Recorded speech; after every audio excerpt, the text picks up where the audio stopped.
Okay, so let's talk about this wax, you guys. This is our soy wax that comes in the kit. Soy wax lasts longer than other candle types. It has a really slow burn and a very long burn time altogether. So by comparison, soy wax candles will last up to about 50% longer than like a paraffin wax candle, just because it's cooler to burn. It has a lower burn temperature. And it's not uncommon to find some soy candles labeled with a 50-hour burn time. Soy wax, is our wax of choice. It is a natural source of wax made from soybean oil. It's non-toxic, biodegradable, and renewable. It cleans up if you spill it with just warm water.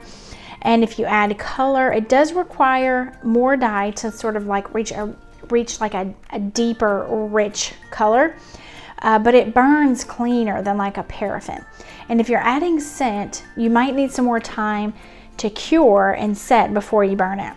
Soy wax is considered soy, even if it has just 50% of soy wax in it. So some soy waxes you find might have like a mixture of different types of wax, but if it has at least 50% soy in the mix, it's going to be labeled as a soy wax. So if you're really, really wanting to know about the ingredients of your wax, make sure you do some research before you just pick up one that says soy, because there might be sort of a different mix there.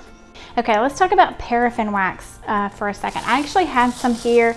I bought some. Again, I was, experimenting, trying different things, and I just got this at Hobby Lobby. You can see it comes in a little bit of a different form. Now, not all of them are going to look like this, all the paraffin waxes, but this is the kind that I got at the store. It has a little bit of a different color than the soy, and it comes in these like little beady things.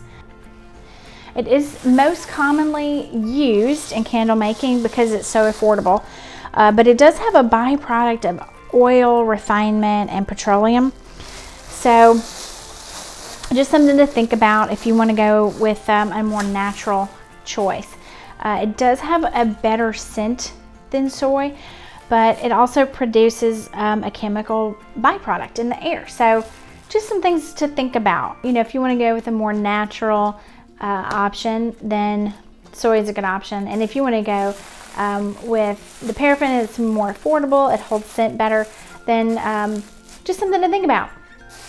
And do some more research about the kind of waxes that you buy. There might be some options out there of a safer paraffin, and there's so many options out there for waxes, you guys, and so many different manufacturers, and they all vary a little bit. So just make sure you do your research before you buy your wax, and you never know what kind of options that are out there. There might be a paraffin wax that has some that is like a safer option for you to use. So just check it out and do some research. Beeswax. Beeswax is a natural source of wax made from honey production, and it's naturally sweet. It has like a really sweet fragrance, and you can get those in blocks, pellets, or sheets. And you can do some real cool stuff with the sheets. Like when you get a sheet, you can like roll it up and create those wound beeswax candles that you see. It does have a higher melting point, but it burns very clean. Can be a little bit challenging to work with, especially for beginners. So you might want to wait until you've kind of honed your skills with the soy or the paraffin before you move on to the beeswax. Palm wax, that's another great option. It's a natural source of wax made from palm oil. It produces like a crystallized appearance on the surface. Gel wax, which is not really a wax. It's made of a mineral oil and resin, and it creates kind of a translucent candle, so you can kind of see through it a little bit, whereas these are going to be really opaque and kind of cloudy looking. You're not going to be able to see through these. Now if you add some stuff into these, like we're going to do the sprinkles later, you're going to be able to see that, but you're only going to be able to see them like on the outside. You're not going to be able to see them deep on there, but the gel waxes are translucent, so you're going to be able to see a little bit more if there's stuff inside. Okay, so let's talk about wax additives. You can add some different things into your wax that are going to give you some different benefits. So let's kind of go through those a little bit. stearic acid. It helps wax shrink during the cooling process. So this is great for candles that are made in a mold, and it's usually added to a paraffin wax. And it should be about 10 to 12% of the total wax amount. So you're going to want to measure like how much paraffin you're using versus how much stearic acid. But if you're using a mold, it's a great additive to put in there so that it easily comes out of that mold.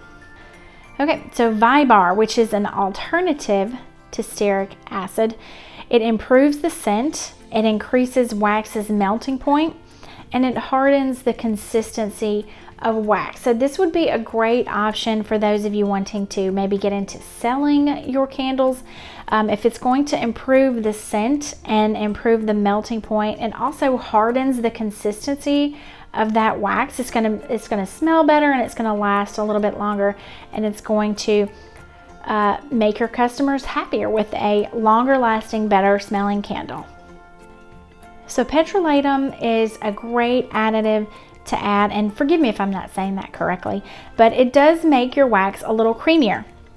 So if you want your wax to stick better, like on the inside of your containers, this is a great additive to have. It's also going to minimize shrinkage of your wax. So if you're not pouring at the correct temperature, your candles can actually shrink and warp inside the container, and petrolatum is going to help it reduce shrinkage, so it's going to stick to the sides of your container better.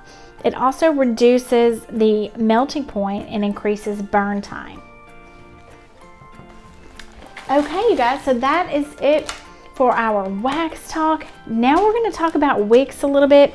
We're going to go over the kind of wicks that you get in your Chandler toolkit, but again, these are only going to last you for so long, so you're going to want to purchase more wicks, and we're going to talk about the kinds that are in here, and we're going to go over a few more. So join me in chapter 3 for the types of wicks.